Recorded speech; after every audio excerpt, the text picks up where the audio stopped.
Na slovenskih cestah oziroma na splošno na cestah jaz preživim veliko časa, torej v avtu sem na dan tudi po 5 ur. Ljudje, vidim, da se nekateri ne držijo čisto vseh cestnih predpisov, ki bi se jih morali. In pa tudi nekateri ali so na telefonih ali ne vem, nekaj počnejo, kar bi jih oviralo pri vožnji. Tako da to pač vidiš na cestah. Sem varna udeleženka v prometu.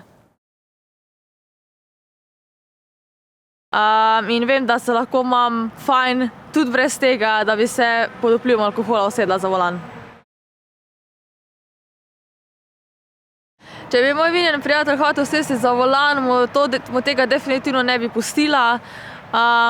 Sama vem, da v bistvu, če gremo skupaj na zabavo s prijatelji in če nekdo ve, da bo moral voziti, mu noben ne pusti, da bi zaužil kakršenkoli alkohol.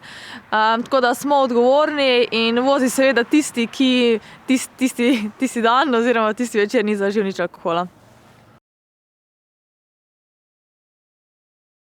Vsem mladim bi želela sporočiti, da se ni zabavno usesti vinjen za volan, ker so lahko pač posledice hude.